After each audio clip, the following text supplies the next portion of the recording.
পিতৃদোষ কি? পিতৃদোষ দেখা দিলে একজন ব্যক্তিকে কোন কোন সমস্যার মুখোমুখি হতে হয়? কোষ্ঠীর কোন ঘরে পিতৃদোষ মারাত্মক হয়ে ওঠে জানেন? এই পিতৃদোষ থেকে মুক্তির উপায় বা কি বলছে জ্যোতিষশাস্ত্রবিদরা জানুন।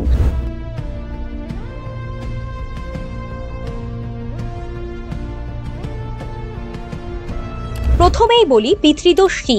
শাস্ত্রীয় বিশ্বাস অনুযায়ী পূর্বজন্মে পিতা বা পিতৃতুল্য ব্যক্তির অভিশাপ হলো নাকি পিতৃদোষ। শাস্ত্রমত বলে পিতৃদোষ কেবলমাত্র পূর্বজন্মেরই হবে তা কিন্তু নয়, পূর্ববর্তী কয়েক জন্মের দোষও হতে পারে। পিতৃদোষ সাধারণত পঞ্চম স্থানে অশুভ ফল দান করে থাকে। পঞ্চম স্থান সন্তান সুখ সংক্রান্ত ফল দান করে, সুতরাং পিতৃদোষ সাধারণত সন্তান সংক্রান্ত ক্ষেত্রে অশুভ প্রভাব ফেলতে পারে এবং কোনো কোনো ক্ষেত্রে তার কিছু পার্থক্য ঘটে। জন্মকুণ্ডলীর পঞ্চম দশম স্থান কোনো পাপ গ্রহের সঙ্গে সম্পর্ক তৈরি করলে, রবির সঙ্গে কোনো পাপ গ্রহের সম্পর্ক হলে পিতৃদোষ নির্দেশ করে।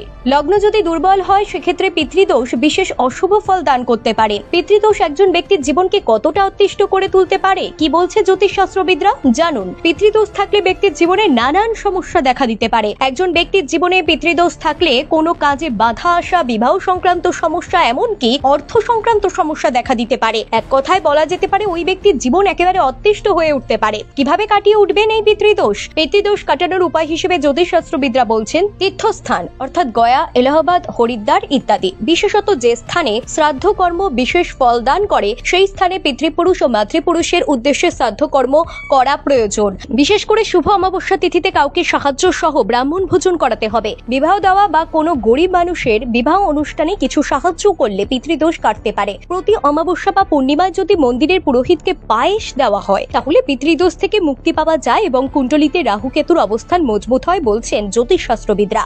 যদি কেউ একান্তই পায়েস বানিয়ে নিয়ে যেতে না পারেন তাহলে দুধ, চিনি ও পায়েসের চাল পুরোহিতকে পূর্ণিমা এবং অমাবস্যা তিথিতে প্রতি মাসে দান করার চেষ্টা করুন। এটি পরীক্ষিত উপায় এবং এর দ্বারা সত্যি কুণ্ডলিতে রাহু কেতুর অবস্থানে কোনো দোষ থাকলে তা থেকে মুক্তি পাওয়া যায়। পিতৃদোষ জনিত সমস্যা থেকে মুক্তি পাওয়া যায় এই উপায়ের দ্বারা বলছেন জ্যোতিষশাস্ত্রবিদরা।